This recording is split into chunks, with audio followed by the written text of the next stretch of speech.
Hey guys, welcome back to the channel. This is a story about what if Naruto was a hero in One Piece harem. Before I start, please support for more amazing content and do consider subscribing to my channel and share this video with your friends. This is written by NeonZangetsu and link in description and support writer. Let's start the video. The highest bidder. Who possesses the greatest power in the world? The four emperors? The One Piece? The Navy? Pirates? No.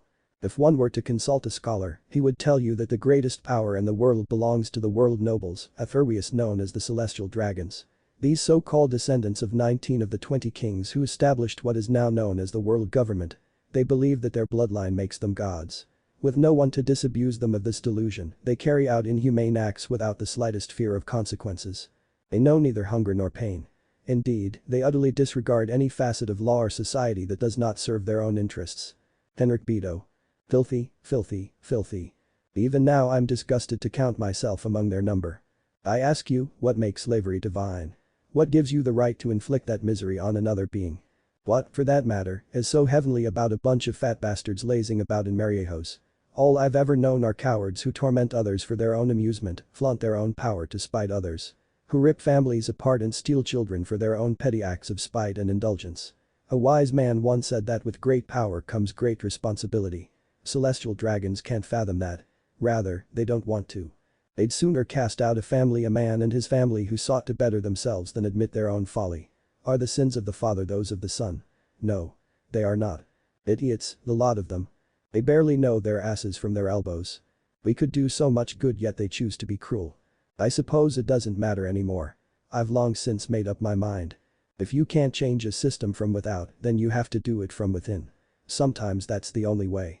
Though you might despise it and everyone within, you have to bite that bullet. Grin and bear it.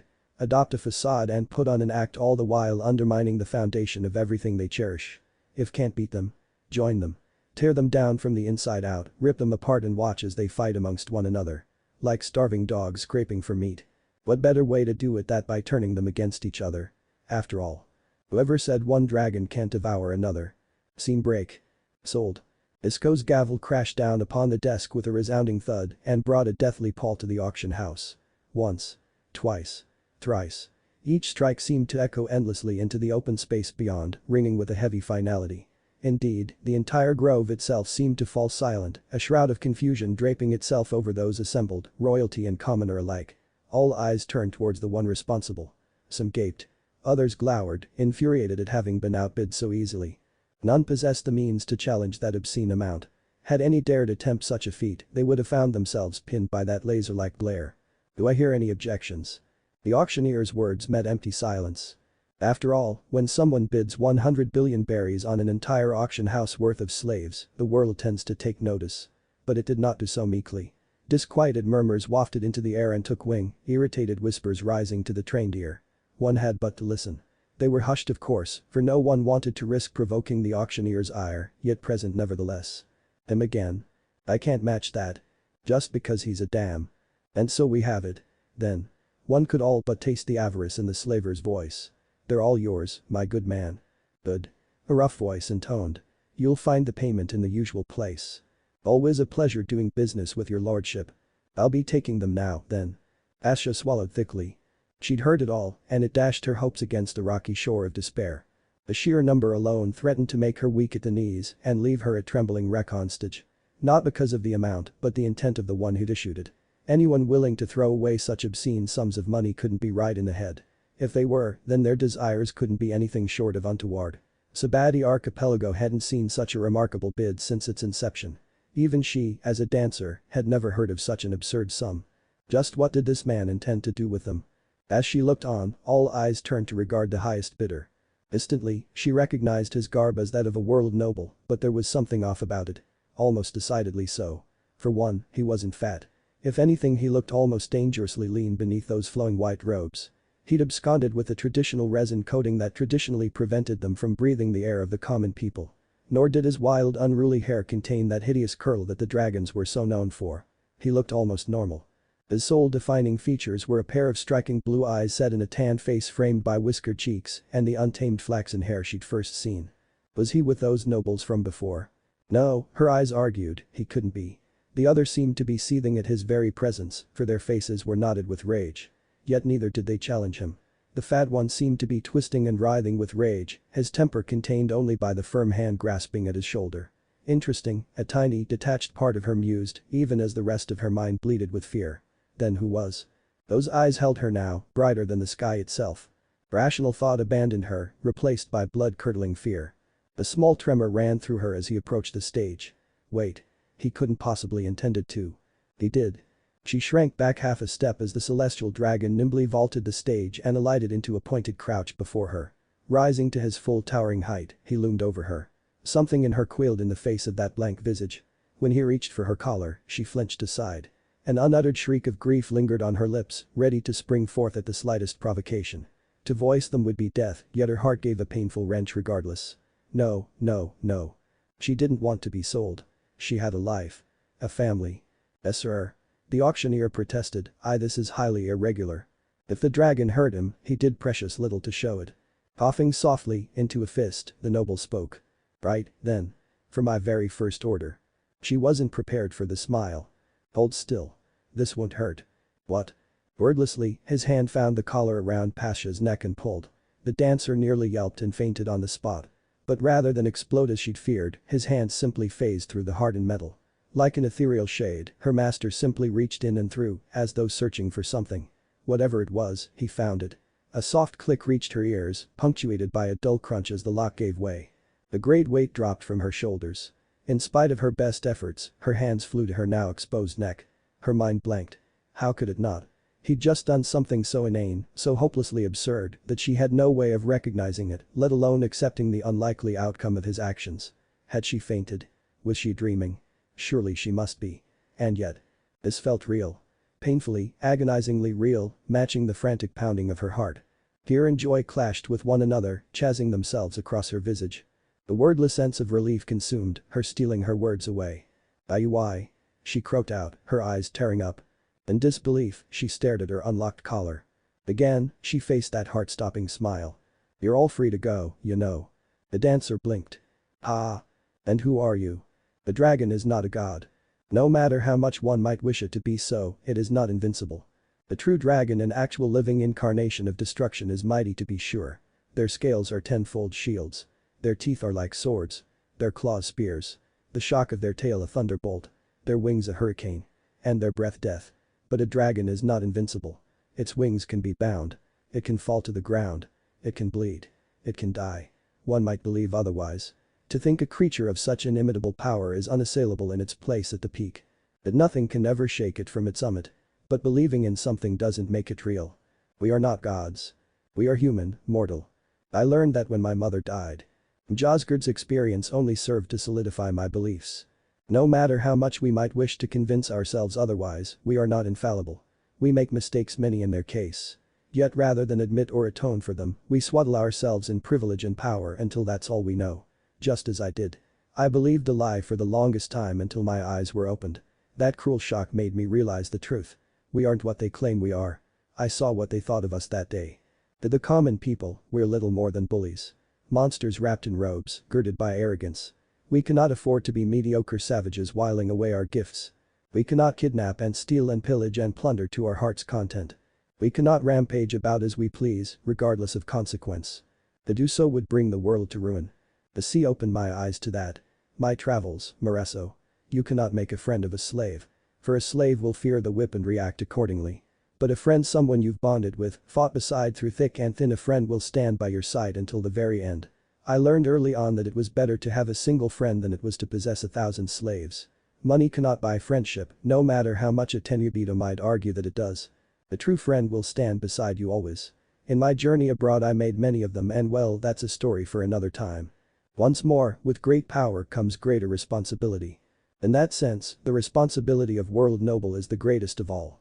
We must be better than this. Than our ancestors. We must be better than ourselves. Scene break. Nami wasn't sure if she wanted to laugh or cry. Frankly, the navigator no longer knew if she was capable of either after enduring this kind of stress. Her nerves were frayed to the point of snapping altogether after the last few minutes. Kami's kidnapping, the auction, Luffy and Zoro's boisterous entry through the roof, and the conclusion that followed. One event after the other, a series of cascading coincidences compounding in fatal fractures that threatened to drive her utterly, hopelessly mad. Could this day get any worse? This is ridiculous, she laughed, moaned into her hands. Absolutely ridiculous. Even now her knees buckled. She felt rather than saw herself collapse, crumpling to the floor as her legs folded beneath her. Not with grief, but relief. They'd been more than prepared to use their own 200 million berries to secure Kami's safe return, only to have those hopes dashed as a celestial dragon, a freaking Tenryubito in the flesh. Bid a whopping 500 million, a number no sane human had any hope of beating. Forget challenging the asshole, they simply didn't have that needed to compete with him. Until someone swooped in and upstaged him with sadistic glee. 100 billion berries. What manner of madness was this? Who had that kind of money to throw around? It was such an absurd amount that she nearly rejected it out of hand. But the auctioneer certainly hadn't. He'd gleefully accepted the newcomer's coin, and with said noble's cheery declaration, the tension had drained right of the room, evaporating like so much steam. Even now the slave he'd just freed, Pasha, if she recalled correctly, tucked her head behind the blonde's shoulders as he walked, seeking safety in his presence, lest the room erupt into chaos or the like. Somewhere in the back of her mind, Nami almost pitied him. Despite his earlier admission, the dancer seemed quite taken with his selfless display. Well, good for her, but this didn't make any sense. From what she'd seen and heard, she'd expected all celestial dragons to be little better than that charless creep. Depraved pigs who thought they could get away with whatever they pleased, all under the guise of diplomatic immunity. To find one who'd blatantly buy up an entire auction house worth of slaves only to set them free. Needlessly to say, she was having trouble adjusting to that. Least of all that said dragon was currently stomping towards them with a certain mermaid in his arms. Nami nearly bolted towards the poor girl, such is her fright. Kami. The rest of the crew were of a similar mind. Nayu. Kami. Kami Chuan. Oh. What the hell? Stay away. Stay away. Ah. Why is he coming over here with her? Pardon me, the young man sketched a bow as much as one could when holding a startled merfolk in their arms towards their motley little crew, but might you be the Strawats? Nami hissed softly. Don't speak, whatever you idiots do, don't. Yup, Luffy replied thoughtlessly, shattering the tension with an easy grin. That'd be us. Luffy? What? He asked Soak. Sanji promptly concussed the rubberman into the floor. Just ignore him. He feigned a smile. We get that sort of thing a lot. To his dismay, the celestial dragon didn't buy his remark. Rather, he took it upon himself to lean forward. No, I'm sure you're the Strawats. Usopp quivered. I'm having a serious case of I can't be near this person disease. Aha. The unruly dragon seized upon that whimper like a starving beast and leaned forward, momentarily forgetting his charge. Placid blue eyes rounded on the Strawat sniper, dancing with just a hint of warmth. Judging by the way the long-nosed warrior shrieked and bolted behind Frankie, he compared that calm expression to that of a rampaging dragon. All told, the blonde certainly did exude a sense of presence. If she had to lend it words, she might even call it pressure. As though his body simply radiated heat. Even then she didn't expect the response that followed. I knew it. You must be Saji-King. The one who burned the flag of the world government. I'd recognize that nose anywhere. Another awkward bow followed forthwith. I must confess, I'm a bit of a fan. Usopp's expression turned apoplectic, his tan expression a shen. He knows about Saji-King. Much to Nami's chagrin, the world noble chuckled. Of course I know all about you. I'd love to have that kind of freedom. His smile grew imperceptibly. Don't believe me? Defiant of the sniper's disbelief, the whiskered warrior began to hum a soft tune beneath his breath. On the island of snipers I was. He knows the song too. How? That's a secret.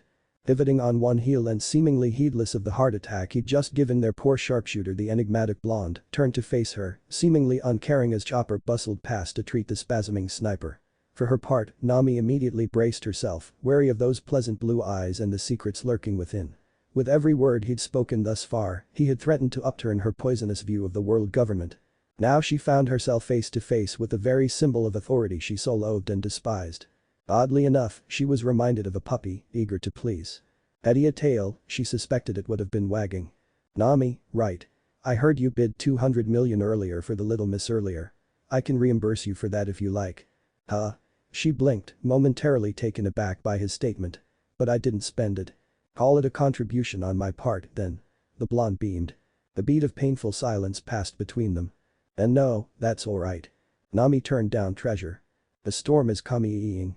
Pulse Chopper, Luffy, and a now revived Usopp continued to shriek like madmen in the background. Brook tilted his skeletal head aside, regarding the seemingly unruly dragon with inquisitive eyes. For all his eccentricity and grand gestures, the newcomer seemed sincere in his gestures, but who knew? If pirates could be deceptive, then surely anyone in the service of the world government must be thrice so.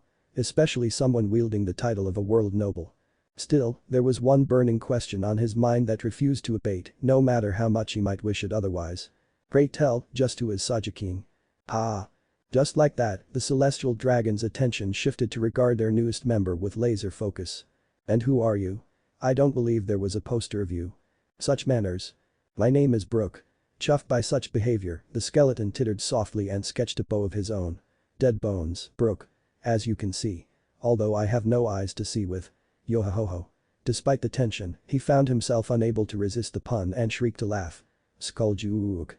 The brow rose. A skull joke. Naruto snorted quietly. A hand slapped up, covering his mouth. Quite suddenly, something reminded him of Kami. Right, I'm being rude. Here you go, Cook-san. Take her, with my gratitude. Eh? The greenette stiffened in his arms. Wait a sec. Mellorine. With an unceremonious grunt the blonde spun and launched the recently freed mermaid towards a startled Sanji. His fellow blonde jolted in surprise at the sudden maneuver and only narrowly managed to catch her in time. To his credit, he lasted at least 3 seconds without swooning. A heartbeat later, his entire being seemed to dissolve into a gooey puddle. Honestly, Nami considered it something of a miracle he held on to her at all. Still with this they might be able to escape without. Oh ho. It was not to be. Luffy's eyes were practically sparkling by now. So you're a nice guy, huh? Thanks for giving Kami back. Of course. But I really wanted to talk with Nico Robin. That's kinda the reason I'm here. The archaeologist arched a delicate brow. With me? Whatever for. Yeah, you see, I wanted to ask you. A sudden commotion from one of the lower seats interjected. I will would accept this. Charles's nasally voice erupted into a petulant whine. Capture those slaves. Capture them at once. Naruto growled. You take one step out of your seat little brother and I'll beat you within an inch of your life. No. I've had enough of your nonsense, you piece of trash. Shut up. You're annoying. Crunch. Before anyone could think to stop him, Luffy's arm snapped forward in a bolt of motion. As everyone looked on in horror, the blow connected. Like an arrow launched from a bow, his elongated limb flew straight and true, colliding headlong with Charles's unprotected visage. The result was nothing short of spectacular. Momentum seized the unprepared dragon in a roar of sound and ripped him from his feet, casting him headlong across the stairs, dragging his body headlong in a twisted tangle of broken limbs and shattered spars. Naruto palmed his face and groaned. Luffy, what the hell? I was going to do that. Do you have any idea what you just fuck it. Exasperated, he sighed softly. Smoothie. Clean up the rest, would you? As though waiting for that very moment, the door to the auction house burst open with a dull howl. Then, quite suddenly, she was there. Nami's jaw hung agape as she beheld an exceptionally tall, statuesque woman from the Long-Leg tribe towering over her, presenting her with a prime view of a tattooed leg. Blue eyes set in a tanned yet stern face framed by a shen hair narrowed upon the guards, assessing them, determining their worth. Clad in a pink striped leotard and wearing a large yellow scarf that flowed nearly to the ground, she looked like something fresh out of some mad wonderland. Long sleeves sheathed her long limbs to her elbows, and a huge floppy cap resembling an oversized beret had taken up residence upon her head. There was more, to be sure, but despite that burning coal of anger in her chest, she found herself stricken speechless by the sight. Words alone didn't do the stranger justice. By contrast, her attire couldn't have more dissimilar. Almost as an afterthought Smoothie lashed out, seizing the nearest guard. In a flash, she'd snatched one of them up in a large hand. WW, what are you doing? Stop. Then she juiced them. There could be no other explanation for the horror the Strawats witnessed next. One moment the whitehead clutched a guard in hand, the next, she simply squeezed. Wringing her unlucky victim between her large hands, she squeezed the man's very fluids into a glass, leaving naught but a withered husk behind. Satisfied with her work, the large woman cast the desiccated body aside. Just who the hell is she? Nami hissed aside. Blue eyes turned to regard her with just a hint of humor. Poached her off a Yonku when I was younger. Pearly white teeth flashed in a grin. Seriously, though. Fuck Big Mom. She's never been my favorite. Nami felt her world spin. An emperor? You actually pissed off an emperor. Right, then. The massive woman brandished her blade, causing those nearby to shrink back. Next one to try that gets the same. Needless to say, no one protested. That one, he's like the sun. Try to drag him down all you like, you'll only get burned. Sound like you have experience in that. You ha ha ha ha. I do. The proud lord said. Pride. If you were to look up the definition of that word, one would describe it as a feeling or deep pleasure or satisfaction derived from one's own achievements. Or those with whom one is closely associated. From qualities or possessions that are widely admired, pride can be any number of things. Pride is a part of us all, whether we like it or not. Pride in your work. Appearance. Family. To take pride in normal, humble aspects of life isn't so bad. Indeed, such things are often demanded of us in our everyday lives. But pride can be a sin. Pride in putting down others. Pride in making a girl shed tears. Pride in crushing your enemies underfoot. Pride in hoarding every bit of gold, like a dragon. But what makes pride truly dangerous is that it feels right. We tell ourselves that we're not in the wrong. Delude our minds into believing what we want. Oftentimes it begins as a small ember in our hearts. A tiny flame. Weak at first, but given time it can become a raging flame. A whisper here, a dismissive thought there, and before you know it, you find yourself treading down that dark path, too far gone to ever return. Pride is tenacious. Like a lion. Humiliate it, and it can return far more powerful than before. Like the sun, it waxes and wanes with time, an eternal force we grapple with until the end of his days. I met a man who embodied pride, once.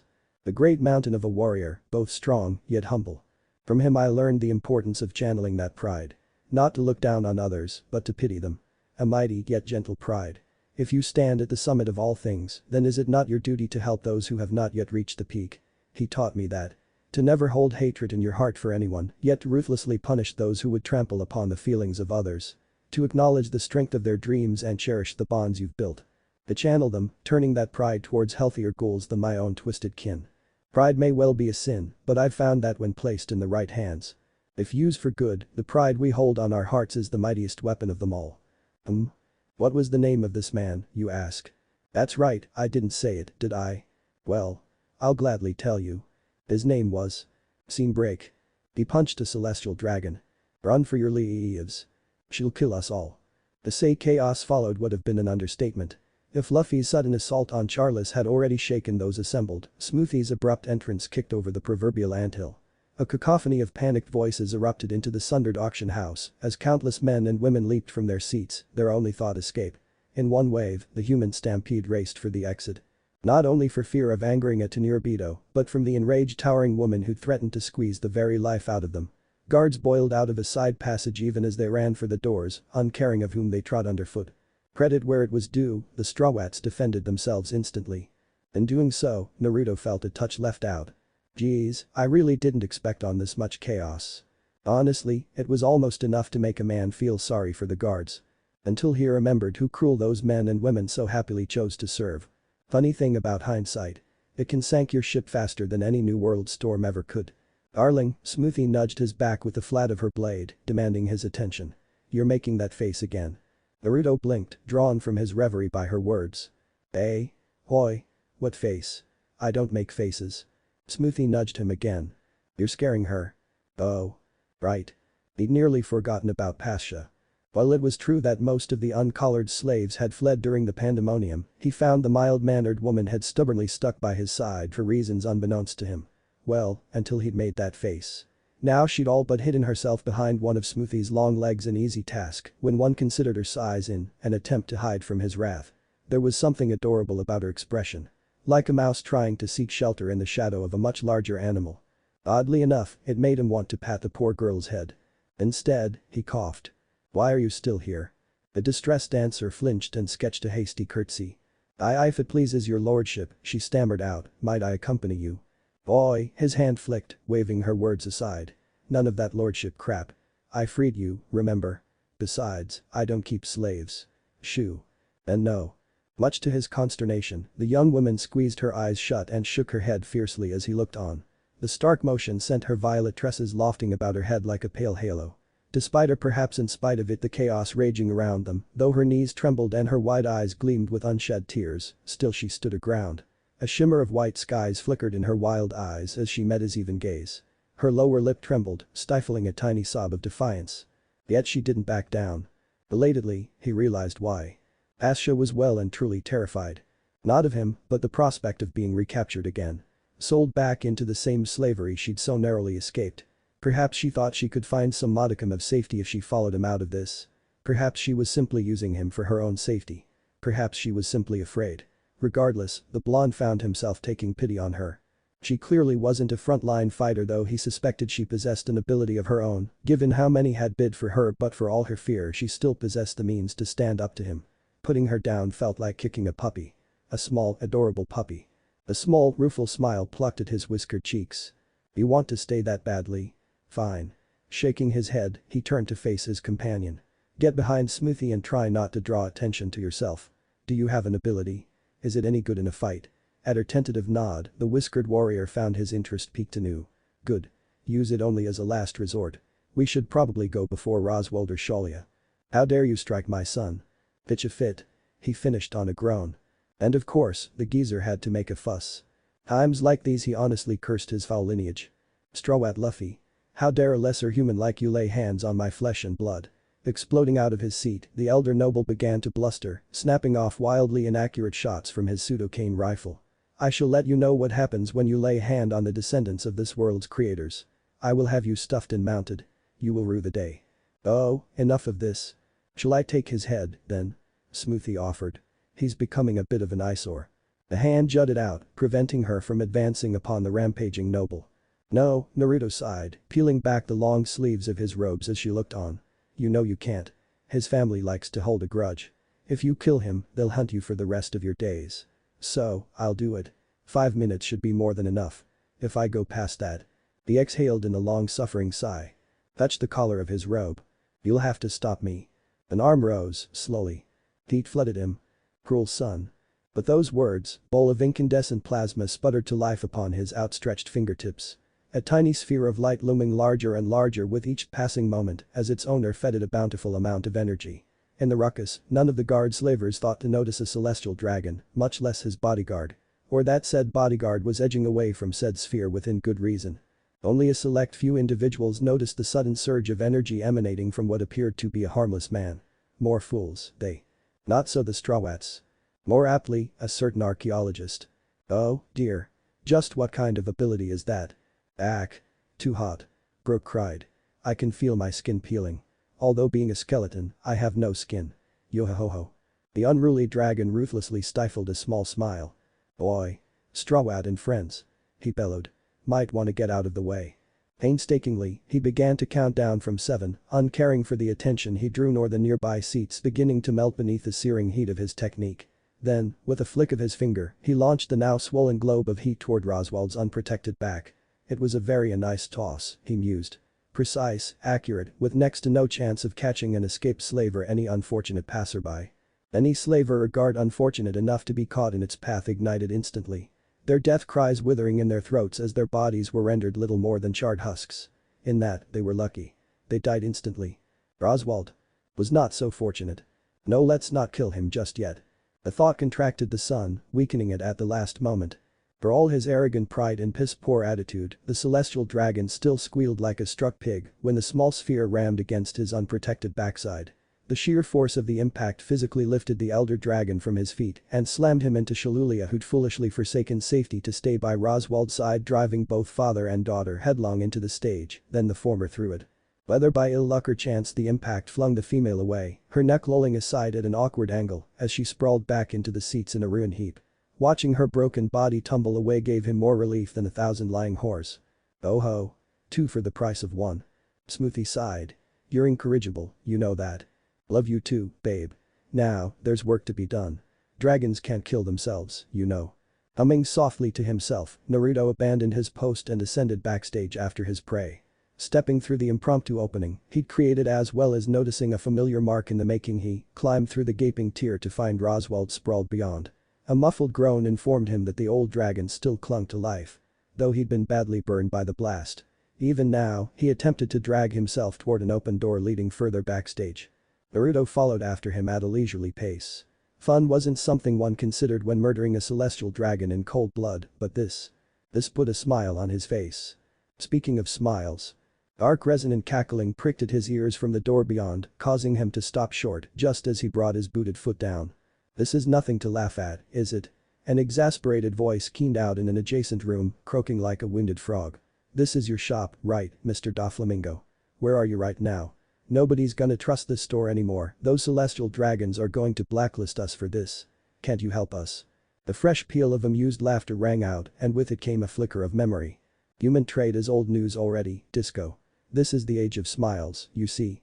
Smiles. I know that voice. Naruto's heel descended like an iron pillar, striking Roswald in the side of the head to render him insensate. Bounding over the dazed dragon, he darted toward the door and flung it open. Sure enough, Disco's startled visage whipped towards him, his eyes momentarily diverted from the transponder snail on the table. Said snail was immediately recognizable if only for the signature glasses it wore. An ugly knot twisted in his gut and he batted the auctioneer aside, embedding the unlucky man headfirst into a nearby wall. Without so much as a passing glance at the human stain, the blonde snatched up the receiving. Held it to his mouth. And spoke. Is that you, Doffy? The snail tilted its head. Who's there? No, wait. A beat of sustained silence passed between the two men, leagues apart. After all these years, he expected anger. Rage at the very least, or all-consuming wrath. He received neither. It's you, isn't it? A booming laugh greeted him through the snail. As he looked on the gastropod veritably quivered with mirth. I thought you'd be dead by now. Amazing. You really do have the devil's own luck.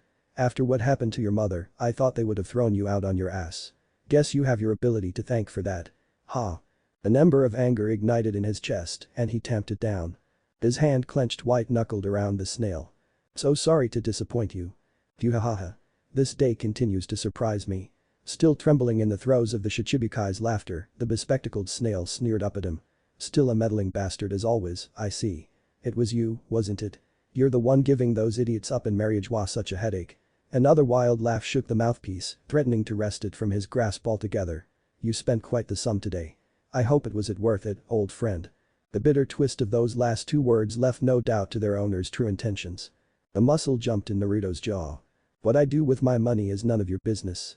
Now, no need to get angry. A fresh guffaw greeted his growl. You can have that auction house if you like. Turn it into another one of your underground railroads for all I care. I no longer have any interest in human trafficking these days.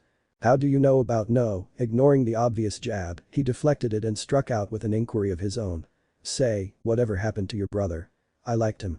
Is he? For the first time since their conversation began, Doflamingo's snail stopped smiling. I'll be in touch. Plank. Well. There was a storm on the horizon he'd have to deal with sooner or later. Doflamingo. If their conversation was anything to go by, he'd changed greatly since their childhood. An image of a smirking child wearing sunglasses conjured itself unbidden. No. He mustn't blame himself. Back then, they'd both been too young to see the consequences of Homing's actions. There was nothing he could have done. No. He should have said something that day. Anything. But what good would it have wrought? Some. None. Perhaps that was his pride talking. Even now he could feel his body heating up, his muscles gleefully responding, drinking in power as the sun spiraled ever higher in the sky. He felt stifled. Barely contained restrained. By this infernal suit. If he stepped into broad daylight like this, he suspected he might lose himself entirely. After all, he stood above. Furiously, he pumped the brakes. Right, 5 minutes or so I said. Control yourself. Focus up. Putting that distracting image from his mind, the blonde slammed the lid on that train of thought and made for the door. Sparing the snail one last lingering look, he returned to the task at hand. A muffled groan informed him that Roswald had roused himself at some point and tried to effect an escape. To his delight, he hadn't crawled far. He'd give the man points for persistence, if nothing else. Oddly enough, he felt no hatred towards him, only pity, the kind one might feel towards an ant scurrying underfoot. Strangely, he noted that one of the nearby cages had been emptied, the bars seemingly peeled back through horrendous strength alone. Had that giant hole always been there? He was sure it hadn't yet. That did not deter him in his duty however, not in the last. 3 quick strides carried him to Roswald's side. You stupid pup. The old man wheezed as he emerged from Disco's hidden room, blissfully unaware of who had just struck him in the first place. What are you doing, standing there? Help me. The blonde paused, pretending to consider it. No, he said at last. I think not. Roswald paled.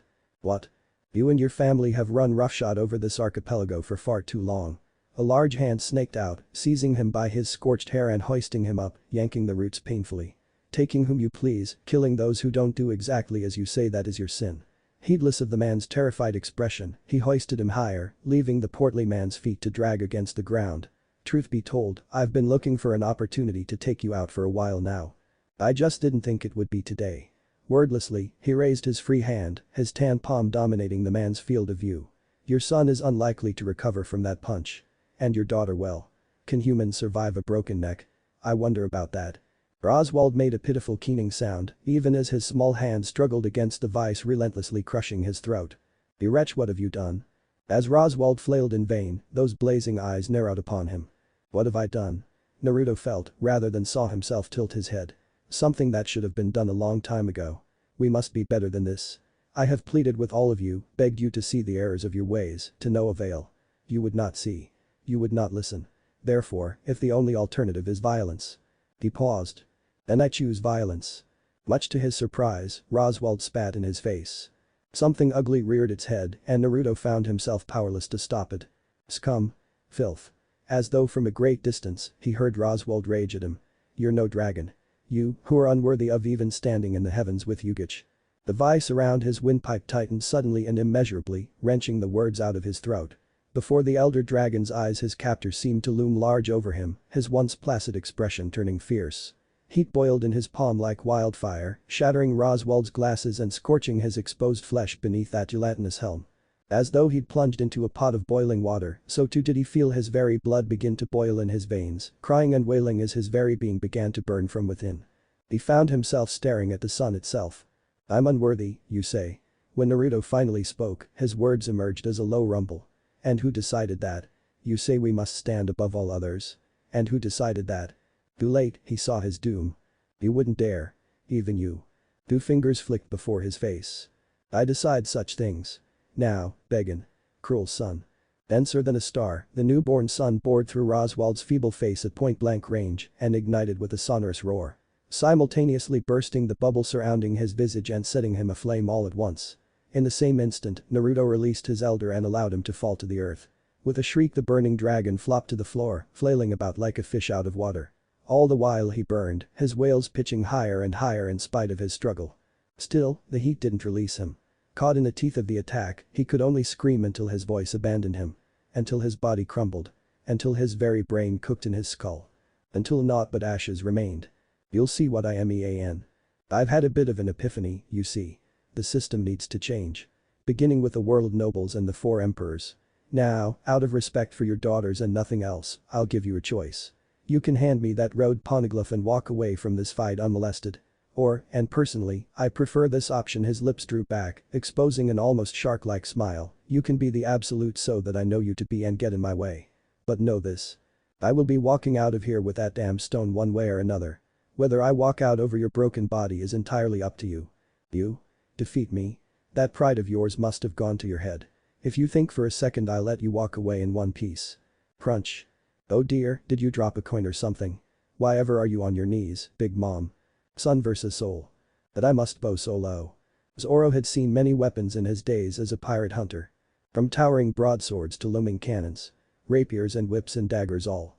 He'd seen many tools of death and learned to defend himself against all of them, be they large or small. When one made a living hunting pirates, it paid to be aware of their weapons as much as their tactics. A lucky shot from a flintlock could kill as surely as a skilled blade. The reverse also applied. If you encountered an opponent significantly more skilled than yourself and were forced into battle, then the only course of action was to surpass that self or die trying. In this way, Rurouni Zoro and the Strawats themselves had exceeded limits countless times in the course of the past few months. The weapon before him made the swordsman wonder if he'd be surpassing them again soon. Poised on the mantle overlooking his hearth, the axe seemed to radiate a faint glow as he looked on. A towering masterwork crafted from gilded gold and polished silver. 'Twas a work of art to any who beheld it. Even he had to give its master credit. Damn thing certainly looked large enough to do some damage, assuming someone managed to lift it. That Luffy and Usopp were currently attempting to do just that only made it all the more worrying. If that axe fell on either of them. Well. Now that he thought about it, that might actually be funny. "Boy, just what is this thing made of?" their captain complained, stubbornly tugging at the embedded weapon of mass destruction to no avail. No matter how far he stretched, the axe remained wedged against the stone. "It's not budging. Pull harder, Usopp." "I'm trying." The sniper growled. "Geez, how much does this thing weigh? 10 tons. Frankie. Give us a hand, will ya?" "Gotcha. This'll be super easy." "Thousand berries," as he drops it. Sanji muttered aside as the crew watched them struggle. To his chagrin, even Brook had chosen to lend his muscle or a lack thereof in an attempt to move the weapon. For once, Roronoa found himself in complete agreement with the shit cook. Ha. He smirked as an ever-eager Chopper joined the fray, tense as it lands on his foot.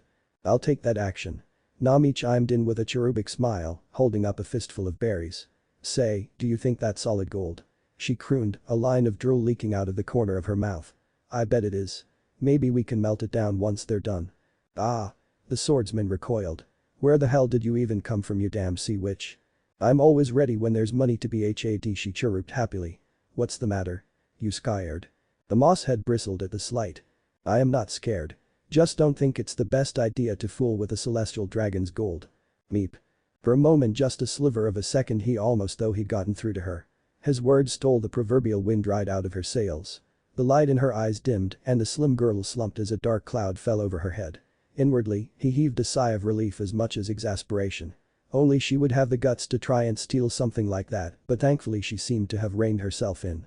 And then someone had to muck it up. If Nami can move the damn thing, she's welcome to try. Naruto's voice crowed from across the room where he seemed to be in deep discussion with a bemused Robin. I haven't been able to melt it yet, but if you think she can be my guest. Before Zoro could strangle him, the noble returned his attention to their archaeologist. Now then, where were we? Robin offered a demure smile. I believe you were giving me a history lesson. Ah, yes.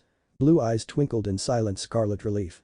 I'll be happy to tell you the truth, but before I do, I really ought to warn you, someone called I am Sama, or as I like to call them, the head bitch. Whatever else he might have said found itself overridden by the Nami's delighted squeal. Her eyes practically shone with glee as they turned back to him. No harm done. Fine, have it your way. Nami didn't blur, she plain vanished. When next he saw her, she was doing her damnedest to move that axe with all her might. Heave-ho. I swear, one of these days I'm gonna. Her grin widened imperceptibly, but it was enough. One more word and I'll add another billion to your DEBT. GRRK. The demonic smile that followed terrified the swordsman more than any opponent ever had before. Even the legendary Hawkeye's mihik paled in comparison to the sheer horror he now witnessed. When it came to anything gold or cash related, it was as though someone flipped a switch in their navigator. But this was new. Of course, none of this mattered to the damn curly brow. As far as he was concerned, the whole affair was just another day in the life of the crew. Ah, Nami Swan so beautiful when she's gambling. Plonk. Hi. Get over here and pull, Sanji-kun. Yes'm. Ha. Frankie's sudden, exultant cry distracted the remaining strawwats. Finally got the damn ouch. But the thunderous crunch, much to the cyborg's dismay, the gilded weapon dropped from the mantle and crushed his foot. A normal human would have lost the limb outright. Frankie wasn't that fortunate. In that though the axe crashed down against his toes, he was completely, painfully aware of the incredible weight now grinding against his ankle. As the swordsman looked on, their resident shipwright turned pale, his once healthy complexion rendered in a shen gray. A moment of terrible, awful silence followed. Nami winced. Oh, geez. That looks. Then all hell broke loose. Oh. With that, Speedo-clad cyborg promptly began hopping on his good leg, squalling for all he was worth. Heavy. Way too damn heavy. Get it off. Somebody get it off. Get this thing off of me right now. Who makes an axe like this? Zoro merely grunted. I did warn you. A blur of gold flitted past him, granting the poor pervert's request. Taking his gaze from their flailing shipwright, the swordsmen turned to find their enigmatic host suddenly among them. No. Not like that. This is a one-handed axe. Naruto's admonished Frankie, hoisting the seemingly immobile weapon over a broad shoulder in a single-handed grip. It isn't meant to be wielded with two hands. You've got to hold it like this, see? Care to try your luck, Zoro-kun? Go ahead. The swordsman challenged. Throw that at me. See what happens. Rather than take offense, the noble threw his head back and cackled. Ha! I knew there was a reason I liked you. Such pride. At a glance the celestial dragon seemed harmless enough, downright tame, even. Zoro knew better. He'd seen that towering titan back in the auction house. Watched him render Roswald little more than ash. Glimpsed the monster lurking behind the mask. Even now, holding that weapon aloft, he wasn't fooled. Celestial dragon or not, their host was dangerous. Thus, only one question remained. Was he on their side? He supposed they owed him the benefit of the doubt. After all, they had escaped from the auction house thanks in no small part to his own abilities. Rather, those of his allies. Of course, said allies were nowhere to be seen now that he actually wanted to look for them.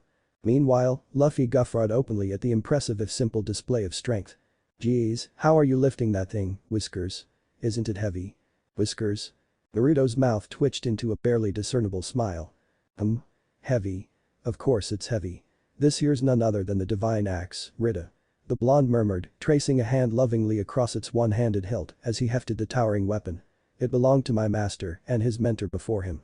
A rare, humble flush colored his whiskered cheeks. Suppose you could call it an heirloom of sorts. I only use it if it's an absolute emergency. With nary an effort, he returned the almighty instrument of destruction to its perch. Do be careful. Its weight is liable to crush you. Don't I know it? Frankie groaned, massaging his now swollen foot. Aw, Luffy whined, you're not gonna show us how it works. Naruto offered a surprisingly patient smile in response. It's not exactly a subtle weapon, you know. Shaking himself, he returned to the topic at hand. In any case, you're more than welcome to hide out here until this blows over, but I'd understand if you refused. You've got that meeting in Grove 13, after all, but I'd advise caution nonetheless. A lone finger rose, idly scratching his chin. Celestial dragons aren't very well liked around these parts. An admiral is sure to come howling for your heads even if I try running interference. The SSH, how bad can an admiral possibly? Zoro regretted those words the moment they left his mouth. For the first time since they'd met him, Naruto actually growled.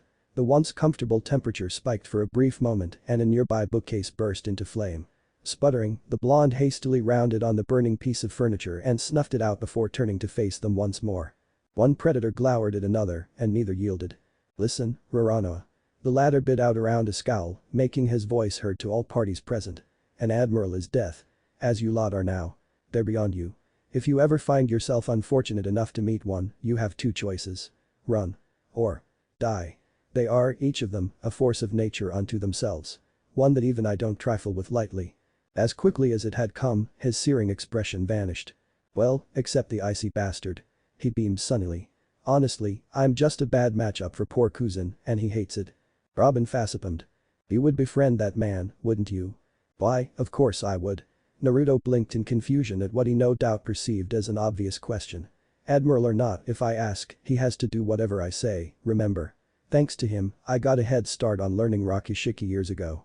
Remind me to tell you about the time I made him hunt for ingredients that didn't exist or when I sixed him on a troop of slavers. Oh. An almost euphoric expression dawned on his whiskered features. Or that one day I goaded him into freezing the whole of Mariajois solid. Good times. Then there was that once incident with a pineapple. Ho. Broke guffawed. That sounds like an interesting story. PFFFT. Zoro clamped a hand over his mouth to stifle the laugh that threatened to burst free. Meanwhile, a glint of comprehension dawned in their archaeologist's aqua orbs, heralded by a small smile. TCH. She wasn't actually she was. He'd actually made her laugh with that last remark. I retract my statement. What can I say? The noble shrugged. I'm known for being unruly. Isn't that right, Brulee? Ah, but of course, a new voice sang. I wouldn't be flattered if you didn't think so highly of my skills, dear. The nearby mirror pulsed with motion and light, then quite suddenly, someone stepped through its surface to join them. I wasn't praising you, but fine, just roll with it.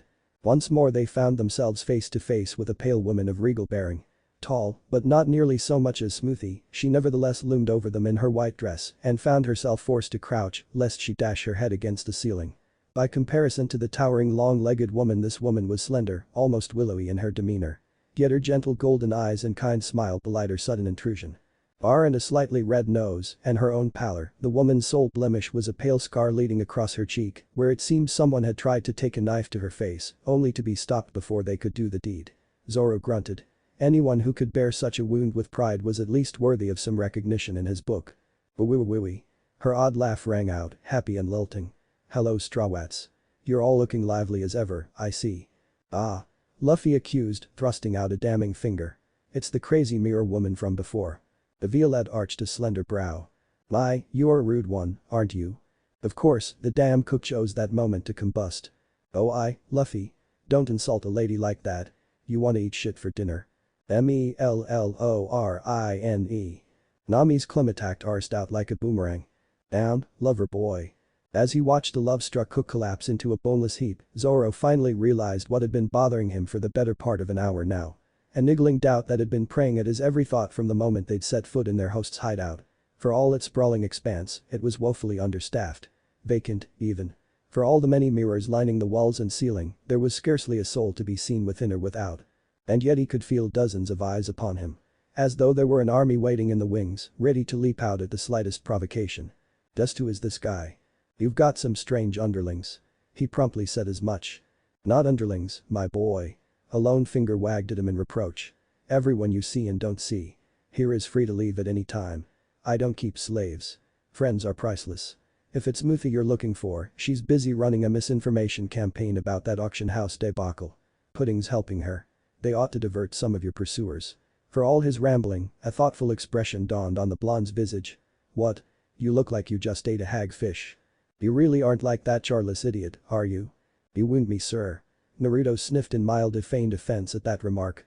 I can state with the utmost certainty that I'm superior to that little fop in every way. It's my goal to help wherever I'm needed and barring that, help people help themselves. Is that why you let Kami and Haki go ahead with that old man? Bingo. Strong hands clapped together with a sharp pop. Ordinarily, I'd gladly tell you all about Ray and who he was, but that's not my tale to tell. I'll leave that story to him. There was something decidedly prideful about that smile just now, as though he were reliving a poignant memory. You're spacing out. The older man blinked, a look of mild amusement flashing across his visage. Zoro's voice plucked him out of the memory. So I am. Wait, Usopp piped up, so the mirror you tossed us all into back there, that was your ability? Brulee chose that moment to belt out a laugh. Other way around. Oh, heavens no. A tan hand waved in dismissal. That's Brulee's trick, not mine. I ate the sun fruit. Of course, that makes perfect the sun. The sniper's tongue all but flew from his mouth. Are you kidding me? Why so serious?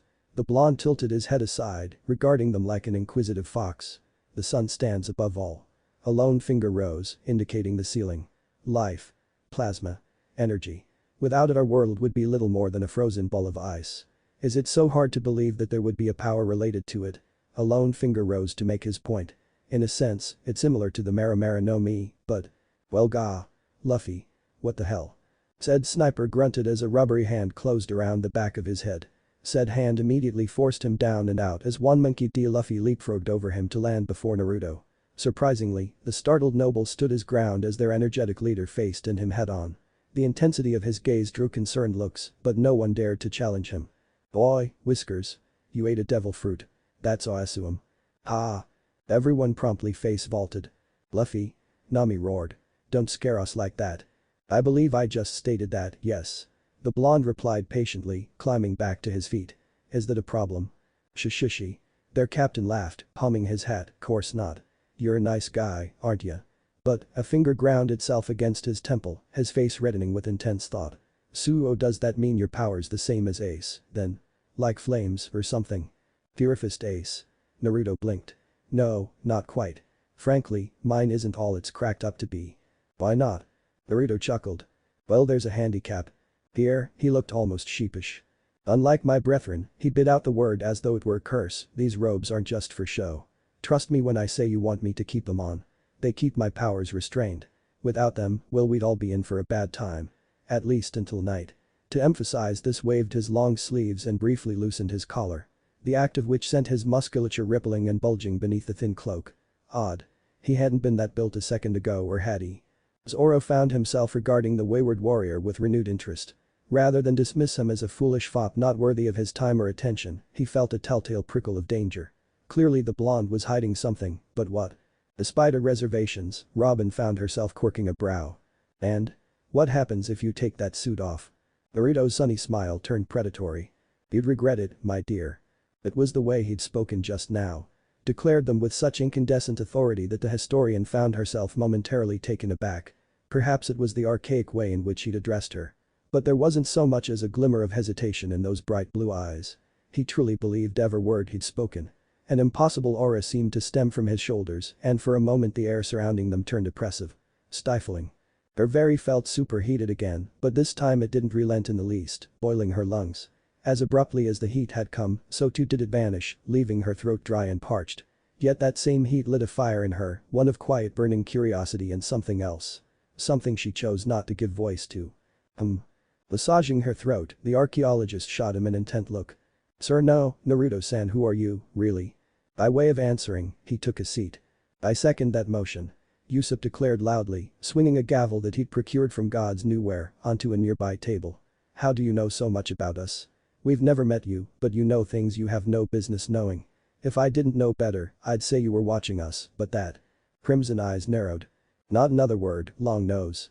His words dissolved into a strangled squawk as that flat stare fixed him in its sights. Aeek. With a squeal, the warrior of the sea snapped a crucifix off his belt and flung it up in the face of the burning demon looming over him. Out of this house. Out of this house. The power of Sajikin compels you. The power of Sajikin compels you. Please don't cook him. Remarkably, he found that the older man proved amenable to his pleas. A small sigh pushed itself past the man's mouth as he pushed himself to his feet and stood. I'll be honest. I'm many things. None of which are a threat to any of you, rest assured. Before anyone could attempt to probe him further, Brulee glided to his side and murmured into his ear. Zoro watched them keenly. And as such, he beheld the moment his expression changed. Saw that minute grimace in his face when he reached for another of those full-length mirrors. Unfortunately it seems that we're out of time. It was nice getting to know you all, but I'm afraid this is where we part ways. Sanji scoffed. No complaints here. What, already? Where you leaving? Luffy whined. A small, bemused smile plucked at the blonde's visage. I was in the middle of something before all hell broke loose, if you recall. He reminded him gently, poking their captain's shoulder with an exposed finger. Besides, don't you have an appointment to keep? It would be rude to keep Rayleigh waiting. If fate is kind, we'll meet again. Screw that, join my crew. Naruto stopped short. Excuse me? You can I know. You've got an axe. You can be our axer guy. The rubberman grasped, taking a stab in the dark. That's a thing, right? It took every fiber of Naruto's being to keep his face impassive. To not drop that stoic mask and laugh until he was hoarse. And why, pray tell, do you want me to join? Because you look cool. There are so many things wrong with that sentence. A beat of silence followed. Zoro groaned. That absolute idiot. Nami remained of the same mind. Of all the people. We are not taking a celestial dragon. Usopp shrieked. No way, no how. I don't care who he is, I'm not cooking for that damn bastard. He courted Robin Schwan. Chopper managed a pitiful squeak. Scary. Celestial dragons are way too scary. I vote NOOOO. It might be interesting to deepen what we know of our history. Robin purred in a dangerously sweet voice. Big sis might be right, Frankie caught the innuendo full on and grinned as he scratched at his tri-pointed chin. Why not ouch? Would you kick me for, you damn cook? Yo ho ho. I say yes. Brooke chorused the shipwright, performing a merry twirl in place, despite the ire his statement earned him. And Captain Sana. That was such a shock. I think my heart may have stopped. Although I have no heart. Skull shock. Denied. Usopp squawked, crossing his arms in an emphatic X formation. All three of you. Naruto snickered into his palm. Skull, joke. Silence fell. The FFT. Brulee groaned and slapped her face. Are you happy now? She groaned, bringing a finely manicured hand to her pale visage. Look what you've done. You've gone and wound him up. Now I have to put up with him for the next month. He'll never stop laughing about this until the day he dies. In the end, that last remark proved the straw that broke the camel's back. Ahahahaha. In a singular burst of bowel-wrenching laughter, the blonde flopped to the floor on his back and cackled like a mad hyena. As the Strawats plus Brulee looked on, his limber legs kicked at the air. I give up. I can't take it anymore. It's been ages since I've seen that kind of enthusiasm. What a world.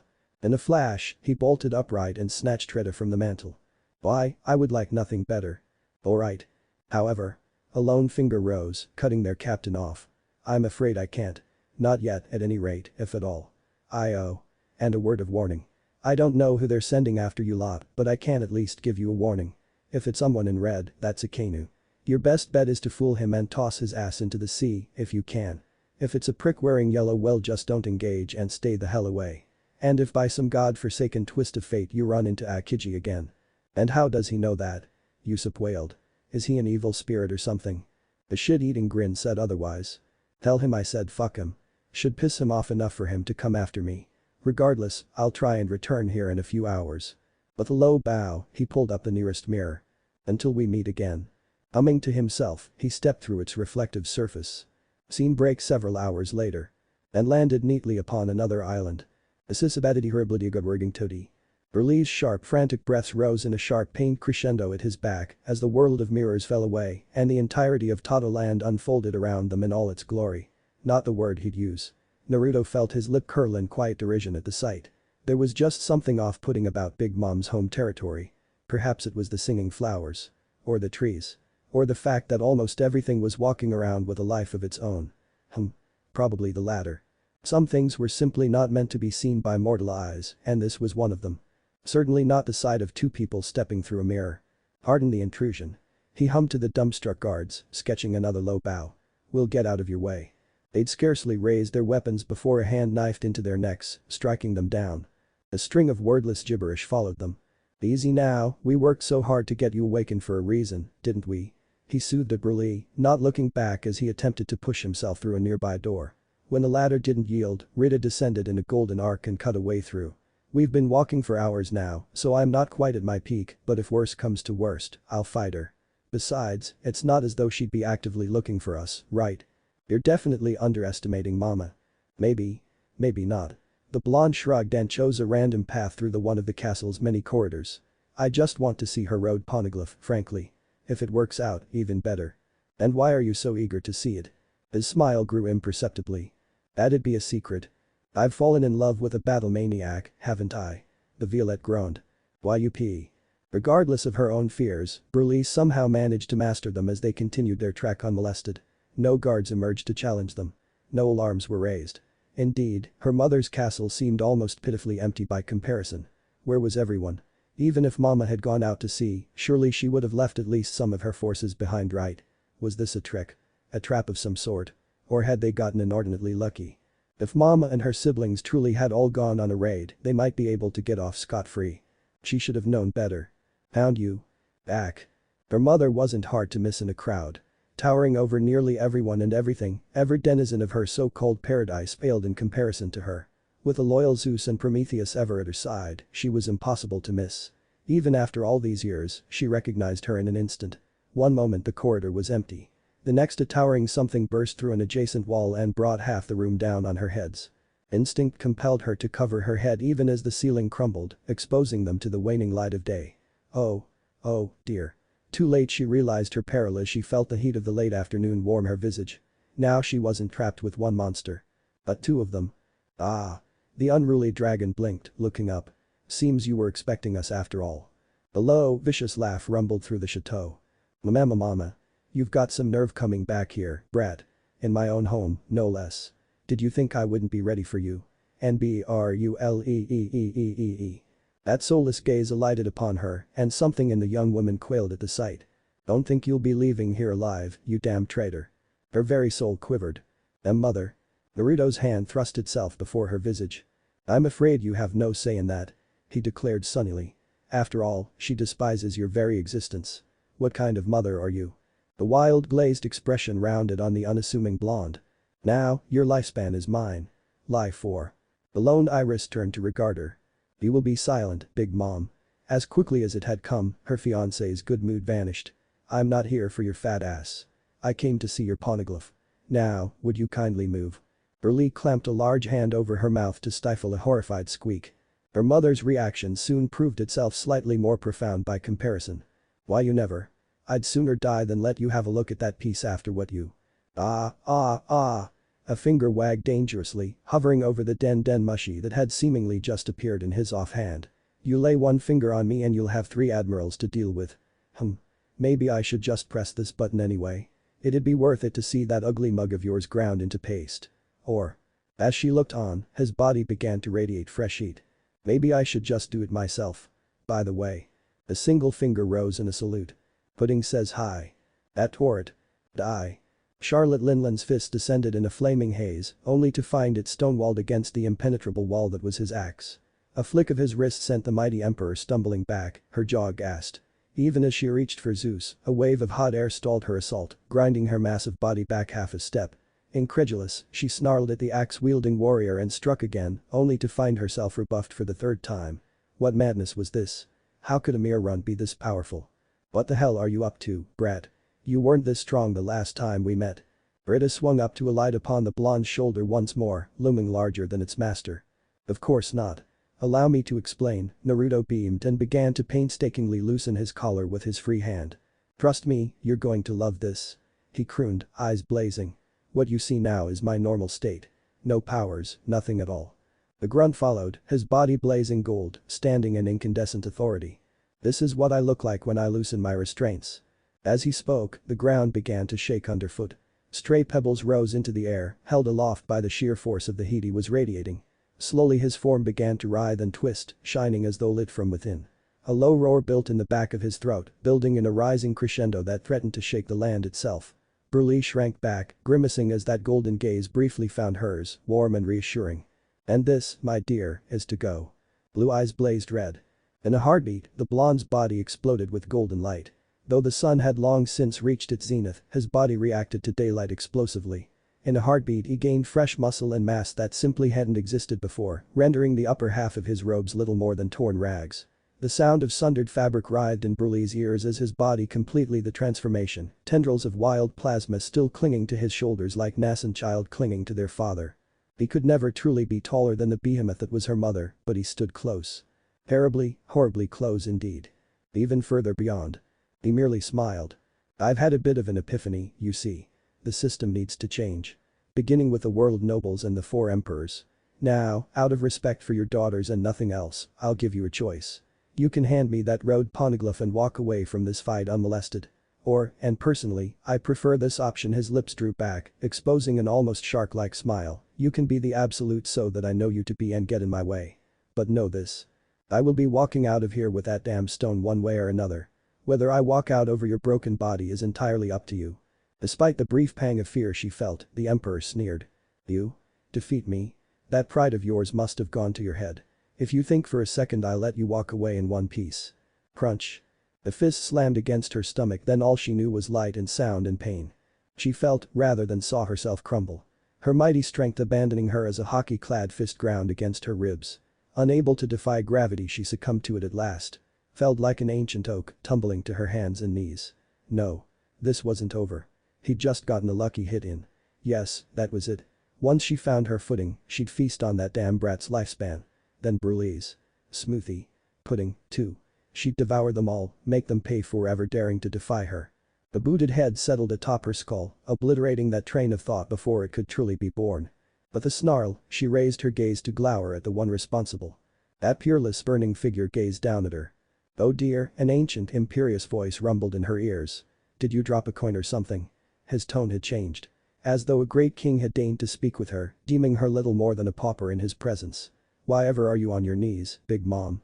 If you will not rise of your own volition, then I shall simply make you. Don't get cocky." With all her might, the emperor struggled against and managed to move the boot pressing down on her skull. Relishing the momentary look of surprise that flitted across his whiskered features, the towering Pinkette threw her opponent off and forced herself to her feet, looming large over him. Ugly thoughts writhed and twisted in her skull as that smile returned, firm and unassailable. She hated it. Loathed that damn smile of his, that confidence arrogance. That made him think he was oh so superior. Not to her. Never her. She'd crush him. "Damned upstart," she bellowed. "This isn't over. I'm going to destroy you and all you hold dear." "Ah, but that is the sin of pride, young lady." Naruto scared softly. "Now, repent." Rita descended on her shoulder with a mournful howl. Belatedly, Linlin realized she'd been wrong. She thought she'd felt pain before. Now there was pain. Back to the Braille Baby. "And who are you then, knave, that I must bow so low?" "Only a cat of a different coat, Boa Hancock. And please, don't bow. It doesn't suit you. Not another word, you filthy monster. Is that what you're going to call me? Funny you should mention that. You see, monsters are like dragons. Some are just born rotten. Others do all that they can do, be good, upstanding beings. They hide their teeth. Shed their claws. Tear off their wings.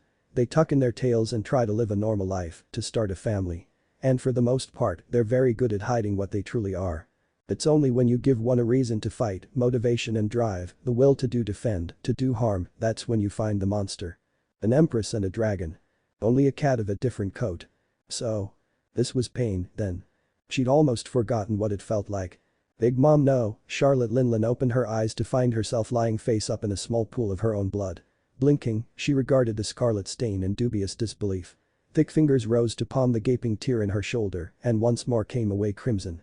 "What? When did that happen?" Her collarbone gibbered in an unuttered shriek, a vicious red haze draping itself over her vision. She hadn't experienced such agony in years. Not since she'd fought with that thing and lived to tell the tale. Yet here she lay, wounded once again. Belatedly she realized what had happened. She must have blacked out for an instant. Why else would she be on the floor staring at someone? No. As she looked on, a fresh wave of heat assaulted her senses, evaporating the bloody puddle and choking her thoughts in their cradle before it could be born. For a fleeting moment she almost thought she was looking at her son, Oven. But that didn't make any sense. Her son could never strike her, much less wound her. Rather, the scorching blaze belonged to another.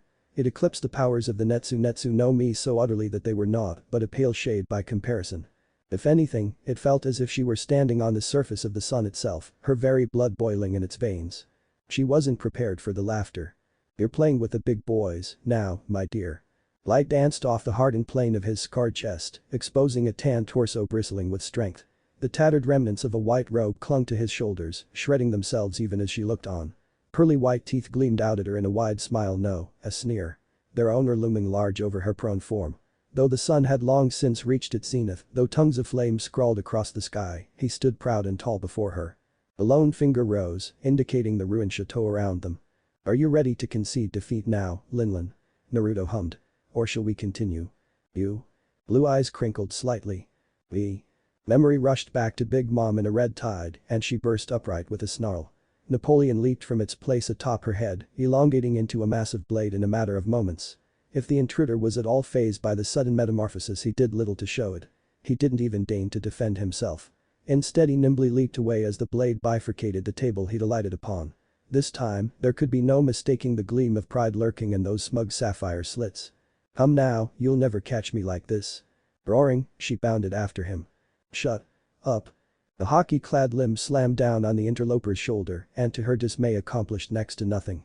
In retaliation, the celestial dragon's axe arced upward and delivered a stinging retort across her clenched fist. 2 fingers flopped away from her outstretched palm, the severed digits trailing crimson blood as they arced across the chateau. Then the ensuing heat engulfed her remaining fingers and her arm alongside them in blazing flame, flinging the stubborn Yonko to the ground in a shrieking heap. The burning man looked on for but a moment before averting his eyes in mild annoyance. "Oh, dear. I could have gone without seeing that. Oh. Hot." She wailed, flailing her legs. "You bastard. Please, don't squirm about like that." He sighed. "Your movements are unsightly like a cockroach." A muscle jumped in Linlin's jaw. To be mocked was one thing. But being batted around the chateau as though she were a mere lightweight, it broke something in her. Perhaps it was her pride. To have gone unchallenged for all these years, only to have this upstart swoop in not once, but twice, it was galling. Perhaps it was his attitude.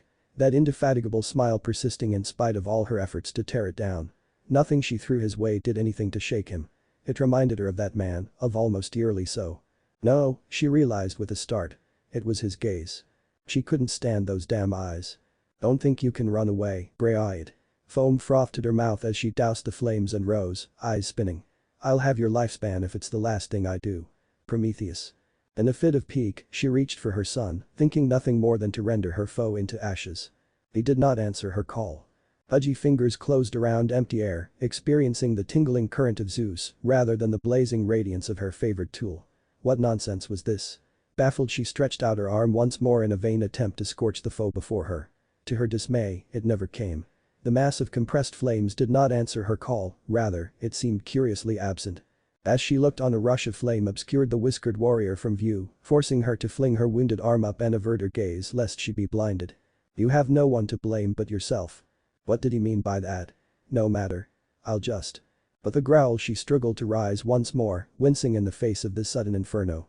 The sight that awaited her stilled her blood. "How very foolish of you." That rich resonant voice lamented as someone shifted in her peripheral vision. "Here I was running low on energy and what did you do? You pulled out your trump card so early in our fight. I expected more of an emperor. Foolish indeed. Were you not aware of my ability?" Though she strained her gaze, she still couldn't bring herself to stare overlong at the towering monstrosity. "I suppose that's to be expected. Still, I should thank you." That broad-shouldered specter shifted as she looking on, a large hand brandishing that unholy weapon with gusto. "I hadn't expect to acquire a portable power source today. Rest assured, I'll make good use of him." The hand rose and sure enough, there he was. It didn't take Linlin long to put the pieces together.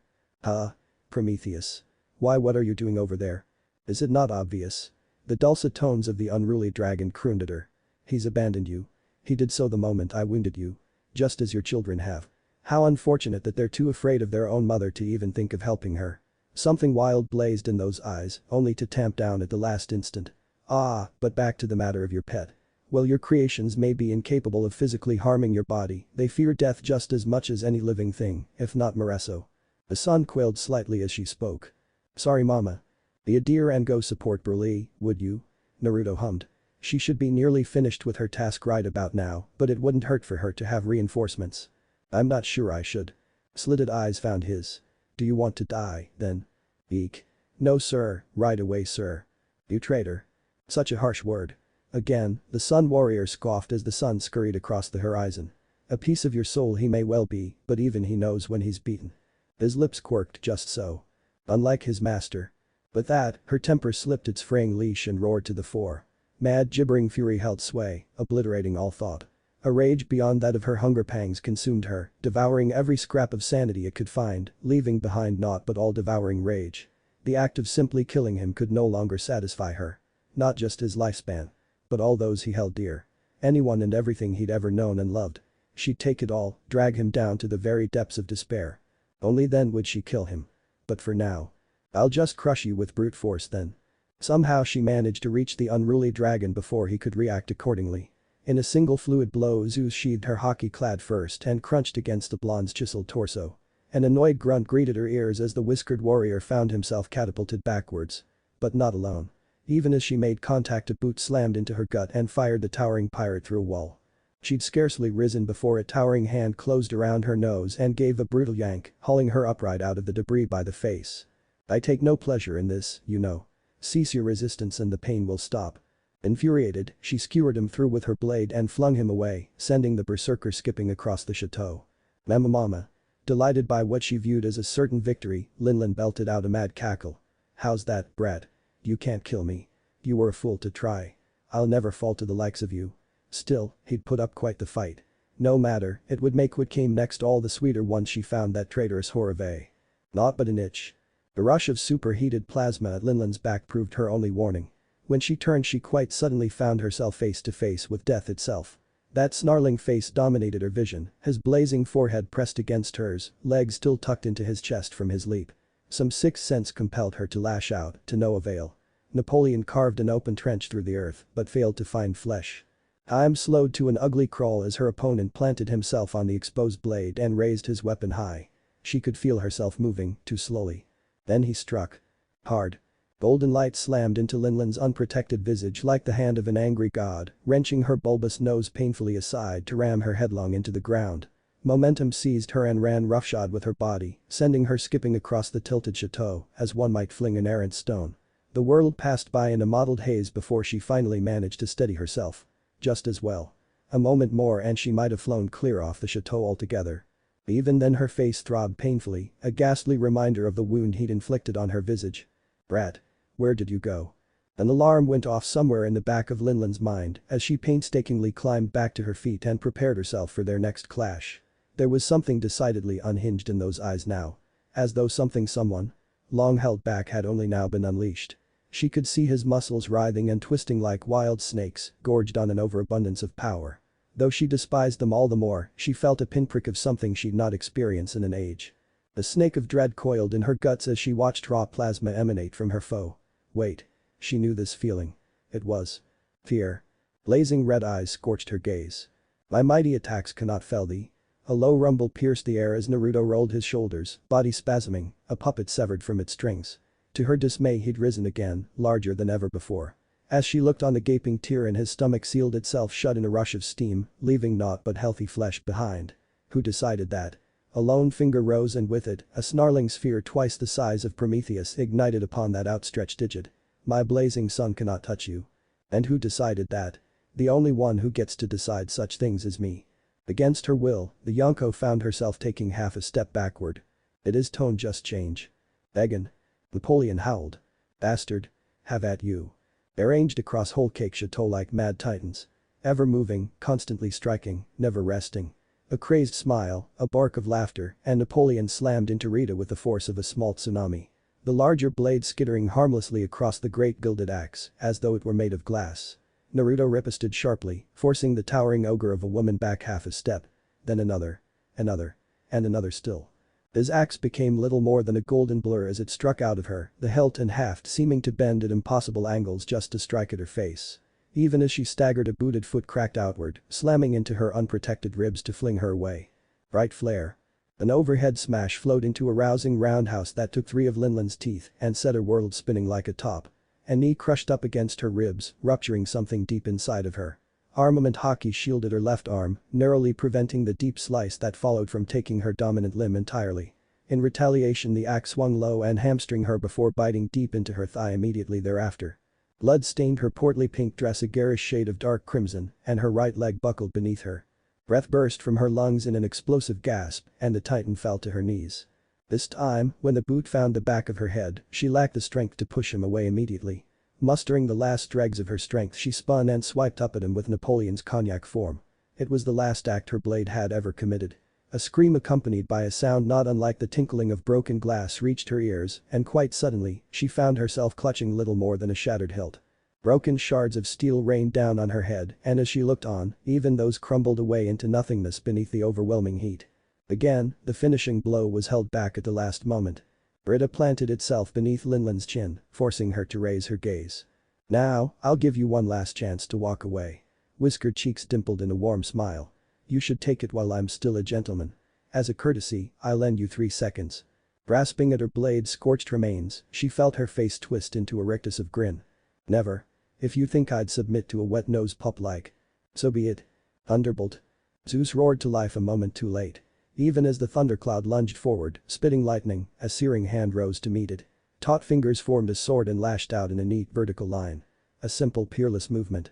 Little more than a flick of his wrist. And yet it eviscerated Zeus as surely as any blade. Something dropped in Linland's gut at the sight.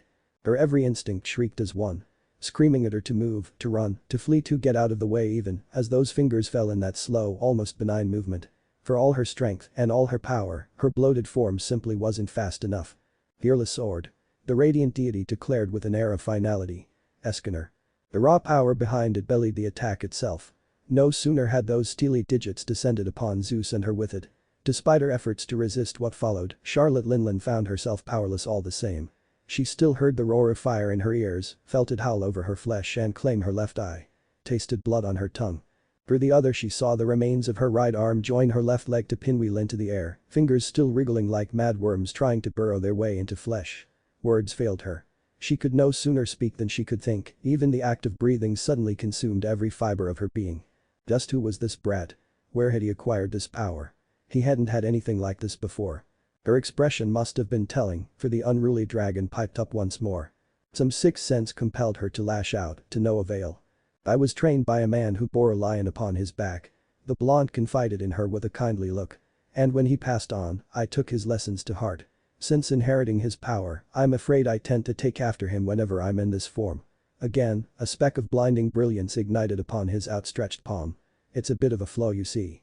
Do excuse my rudeness, but I simply cannot tolerate thy unsightly visage any longer. Until we meet again." The sneer that followed was anything but kind. Cruel son. The towering sphere, many times the size of Prometheus's maximum radius, swung up and barreled headlong into the towering Pinket from below, ripping her from the ground as though she weighed no more than a leaf. Helpless to resist, the Yonko felt herself curl around the snarling orb, scarcely able to prevent her face from mashing up against the all-encompassing sphere. It ignited at once, hurling her from the chateau and into the town below, then through the bustling streets into the forest beyond. In the end, she managed little more than a keening shriek before her body rocketed away across what remained of Tado land. This isn't over, Naruto. He watched her form retreat into the distance, considering. Will she land in the ocean, I wonder? After a moment of silence, the blonde shrugged. "I suppose that's too much to ask. In any case, I've reached my limit."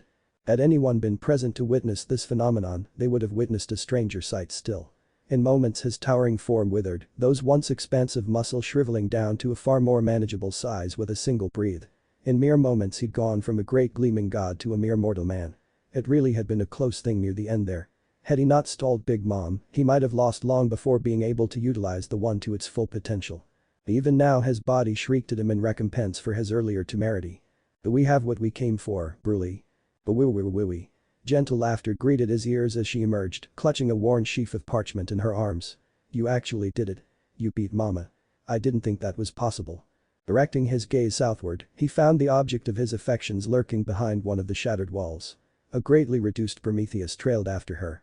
The homie's once towering size now little more than a mere shadow of its former self. Not dead after all, then. Not yet. If Big Mom perished, it stood to reason that the son would no longer exist. He supposed it was no longer any of his concern. But the injuries he'd inflicted on her, she'd be hard-pressed to live a normal life, much less retain her title as emperor. One of her rivals would no doubt finish what he'd started. "You really are a monster," his fiancée was still gloating as he came back to himself. "Wait till I tell Pudding and Smoothie. They'll be beside themselves." Arg. His world went wide as her pale hand brushed his collarbone. "Darling." Despite Naruto's best efforts to maintain his composure, a bolt of fire coursed down his spine and he bent double with a hiss. Rita fell from his hand and clattered to the ground with a harsh thud, but he scarcely heard it, much less Brulee's startled yelp. Every cell in his body clamped down as one, rebelling against the trauma he'd suffered in battle. Despite the boost he'd received from Prometheus early in their battle, he found himself teetering on the brink of collapse. The one wasn't something to rely on overmuch. Even its momentary use of a minute had taken his reserves and drained them significantly. He hadn't had any other choice. Without using his full strength he would have been annihilated. Even now, he wasn't certain that last attack had truly killed Big Mom. "It's nothing, just a spasm. It'll pass." The fresh pang of agony shot up his shoulder in agreement. Still, something nagged at him. For all of her might, no one had come to support Big Mom. In a one-on-one brawl he'd had the edge needed to defeat her. One he would have lacked had someone like Perospero or Katakuri jumped into the fray. Yet they hadn't even shown their faces. Were her own allies truly that terrified of her? Something to consider later. For now they needed to put Land behind them before someone came to investigate, or worse. In his current state her sweet commanders might prove troublesome. Brulee might be an able fighter, but she wasn't suited to frontline combat. "I should have known it was you." The fresh pair of footfalls intruded upon their solace with implacable severity. He didn't need to look to know who had arrived. Their voice had confirmed his suspicions outright. When he raised his gaze he found a pair of peerless scarlet orbs met his. By themselves they wouldn't have been so worrying. It was their owner that concerned him. That imposing form, his steely visage wrapped in a low scarf. A disbelieving laugh burst out of him and leaped into the night despite his best efforts. A snarl of exasperation as much as exhaustion that threatened to sap what little of his strength remained. For a moment, neither spoke. "Have you come for my head, Katakuri?" "That depends on your response," the Machi man replied tersely. "Oh, dear. You'll have to forgive me if I don't believe you," Naruto growled. Wait. Don't fight." Brulee interjected hastily, throwing herself between them before they could come to blows. "I asked him to come. He helped me get a copy of Mama's road Poneglyph. He's the only reason I managed to get out of the treasure room alive." Blue eyes cut toward her elder sibling with vicious intensity. "Did he now?" "You needn't worry," the towering man replied after a long tense moment. "I'm alone. Perospero and the others are distracted at the moment." Rather than elaborate, the Minister of Flower folded both arms across his tattooed chest and held his ground. "No thanks to the chaos you've caused." "It was necessary." "Was it?" Katakuri retorted with a dangerous air. "You've all but destroyed the balance of power here. You do realize that, don't you? Even should Mama somehow survive her injuries, she'll never be whole again. Now you've stolen a copy of her Poneglyph with the intent to distribute it to the masses. In short, you have all but guaranteed that one of her rivals will eventually overtake and claim her territory, if not her life. She's going to lose the title of emperor due to your actions here today. If Kaido doesn't move on her territory, then Whitebeard or Shanks certainly will." "And what's wrong with that?" Brulee squeaked as her husband-to-be wriggled out of her arms and thrust himself forward. For all his stoicism and height advantage, Katakuri still flinched when the blonde jabbed him in the stomach. It would have been worrying were it not for the fact that he knew the smaller man had completely and utterly exhausted his powers. Said powers were gradually returning for every instant he spent in the presence of Prometheus. Given enough time, he'd recover. If he wished to kill him, now was the time. He should kill him. He already knew this man was a threat, not just to Land, not only to his siblings as those he'd helped spirit away all those years ago, but to the world itself. It would be easy to end him now. Almost effortless, even. And yet. "Your mother is a glutton who cares for no one but yourself." With each word, the whiskered warrior jabbed his finger into his vest. "Worse, she's a right spoiled little shit who never grew up and doesn't know the difference between right and wrong. If left alone long enough, she would have caused an international incident. You don't like it? Be better. Take her title for all I care. Or don't. Find your own way on the seas and find your own crew, I don't care. This world needs to change, and it couldn't change while she was an emperor. Now, then I'm only going to ask you this once. Crimson drilled up into crimson with the heat of 1,000 suns. Why are you here? In that moment, Charlotte Katakuri could have given any number of replies. He had no reason to tell the truth. To admit that he merely wished to ascertain the safety of his siblings. Even after all these years, this man baffled him. He hadn't seemed the sort to go to such lengths when they'd first met. Conversely, they'd scarcely known one another at the time yet. Here he was once more, spitting in the face of fate. If he didn't know better, he might have thought the celestial dragon to be one of those impertinent fools always willing to do what no one else dared. In the end, he simply shrugged. I wanted to meet the man who stole my sister's hearts. Brulee sputtered madly. Brother. Will you return here someday? Ignoring his startled sibling, he turned a rigid glare upon the exhausted blonde. Already color had come back to his cheeks and he was standing straighter. He'd even retrieved his weapon. Now there was a tool Katakuri found himself wary of and used it as an impromptu crutch. Oddly enough, his inquiry only seemed to strengthen the young man. To possess that kind of resolve, to be able to stand strong in the face of adversity and emerge unscathed, no wonder Mama loathed him. I'll come back if your idiot mother causes more trouble. Came the reply. Fair enough. Without another word, the sweet commander turned and strode away. He didn't look back, even when faint snatches of conversation tickled at his senses. Loyalty was one thing. Family, another. If his sisters were happy, that suited him just fine. Mama needn't know about this little rendezvous. Even if she were to learn of it, there was little she could do in her present condition. Her wounds would take years to heal, if not more. Beyond that, the people's faith in her had been shaken. Many would likely flee Toto land in droves, now that their overlord was no longer in any condition to stop them. Straightening with an effort, the unruly dragon groaned. Please tell me you didn't contact anyone else. The pale hand lightly swatted him across the back of the head. Of course not. Big brother Katakuri was the only one I could trust with this. Good, because I really don't feel like dealing with a man right now. Bitter laughter burst out of her. She'd try to cut you if you even tried, you know. She would, wouldn't she? With a force of will, the blonde righted himself and began to massage the small welt left there. You made the copies, right? Naturally. Good.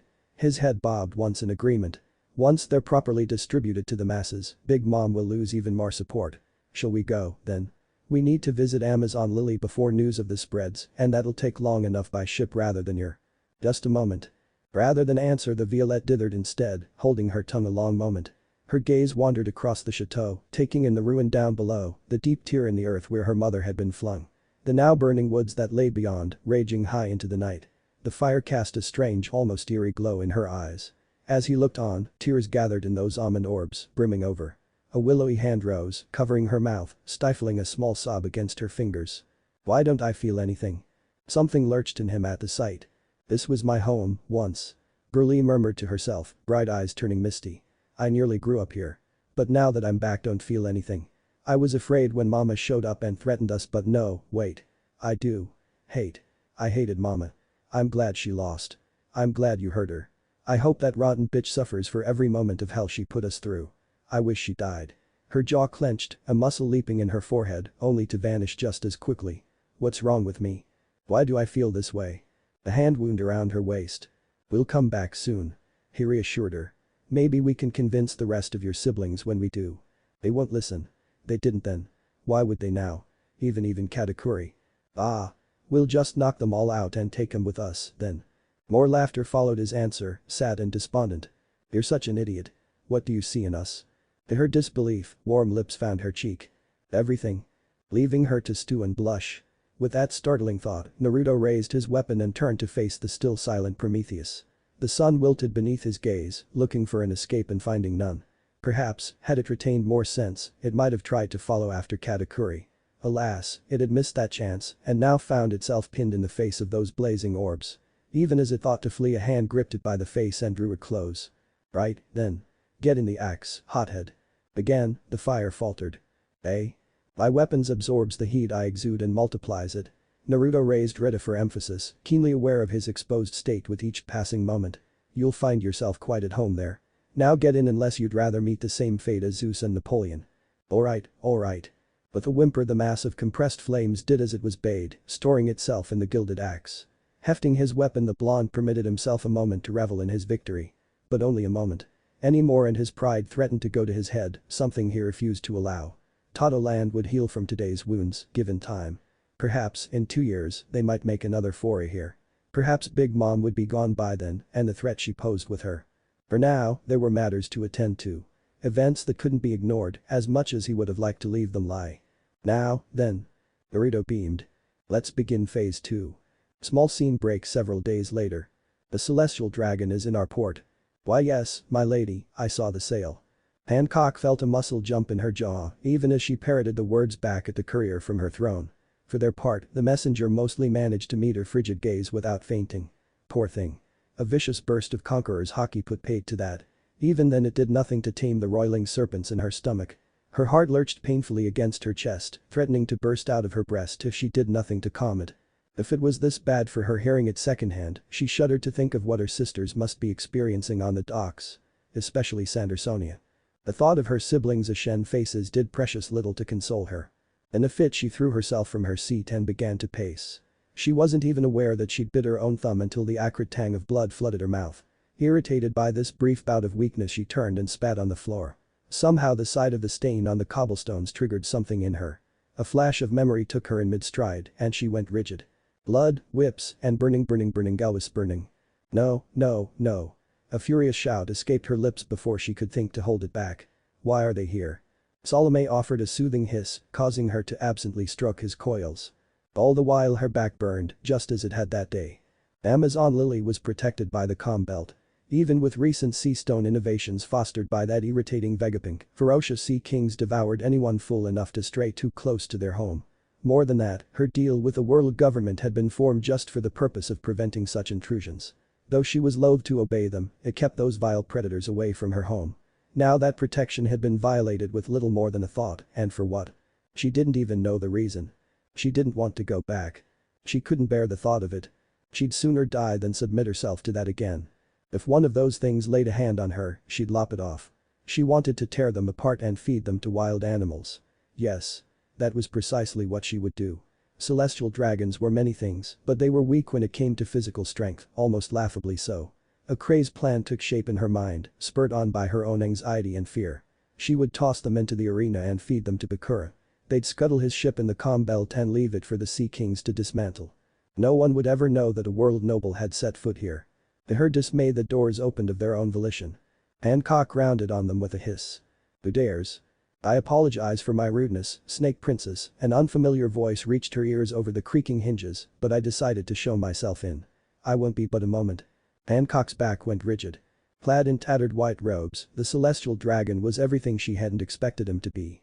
He was very tall, she'd give him that much. Were it not for the robes she would have never suspected him to be one of them. His eyes were a striking blue, his cheeks whiskered, his blonde hair more unruly than a serpent's nest. Then there was the matter of the cage he'd brought with him. Held aloft as though by an unseen force, it lighted behind him was it wheeled, somehow. How had he managed to cart it up the stairs, then? Sandersonia burst in behind him a heartbeat later, her face pale. I'm sorry, sister. She exclaimed. I tried to stop him. Mustering her courage, Hancock glowered darkly. I will say this once, man. Leave this island. He didn't agree, but neither did he laugh. Ah. I had a feeling it was you, but I wasn't sure. There was a hint of recognition in those eyes, yet she knew him not. You probably want to kill me, don't you? That's alright. Sandersonia bristled explosively, nearly shifting into her hybrid form in her anger. You filth. How dare you speak of her that? Peace. That quiet voice soothed. I won't fight. As she looked on a gloved hand rose, loosening his collar. If it will bring you some measure of solace, you may have my head. Rather than continue his steadfast approach the blonde stopped some distance away and exposed his neck, refusing to move. The sight of his arrogance had her grinding her teeth. The gall. A snarl tore out of her and she found her hands twitching into her favored pose. Bakura be damned, if he spoke another ill word she'd turn him to stone and hurl him into the sea herself. And who are you then, knave, that I must bow so low? The smallest of smiles plucked at those tanned, whiskered cheeks. Only a cat of a different coat, Bo Hancock. And please, don't bow. It doesn't suit you.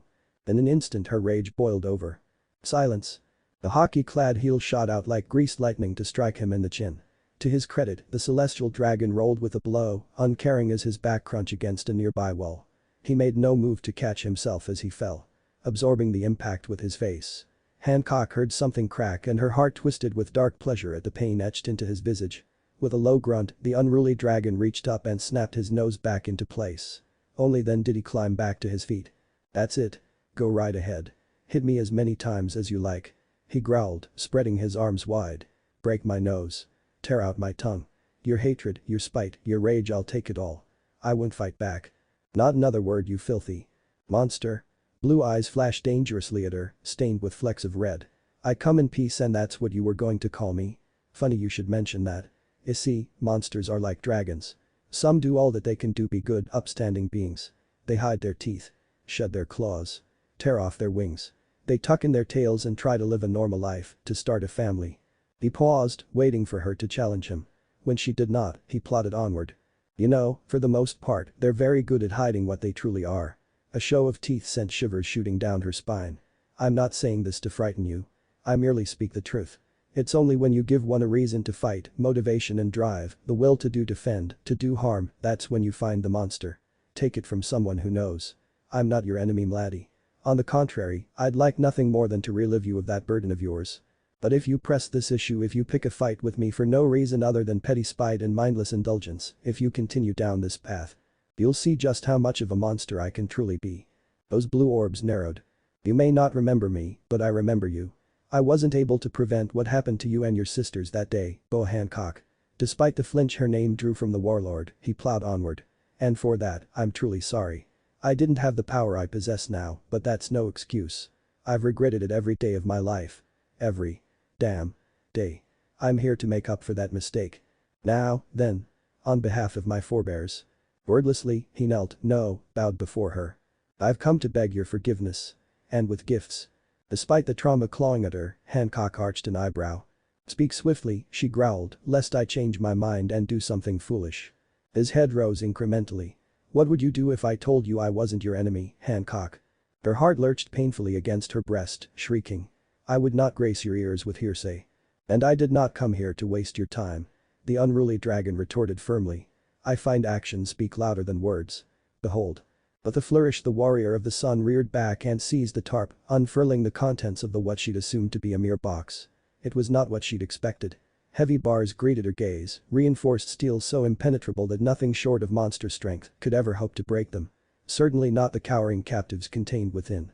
Bound and gagged, the three of them flinched away from the light, whimpering in distress as their naked forms were exposed to the light of the throne room. The blood drained from her face. She knew these men. All too well. There was the one who'd branded her. She knew him by his bearded face and the scar on his temple. Beside him, his brother, the one who'd forced each of them to eat a devil fruit for his own amusement. She'd never forget that ugly, jowled visage. The third was unknown to her, but she suspected he was a relative of some sort. One with a broken jaw, judging by that incessant wheezing of his. Wordless gibberish flowed from his swollen face as he tried to scamper away from her as far as the bars would allow. MMMPH. Piggish eyes bugged wide at her, round and glassy with fear. MHMPH. Do forgive Charles. The blonde hummed pleasantly, patting the bars with his offhand. He was quite loud when I took him. Unlike the others.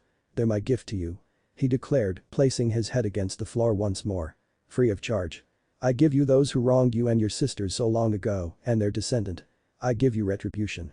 Unflinching, he stepped aside, even as she rose. The three aged figures cowered in terror. I give you your due vengeance. Her eyes cut toward him. What do you want? He smiled. What if Naruto was a hero in One Piece harem? End here, and thanks for watching my video till the end.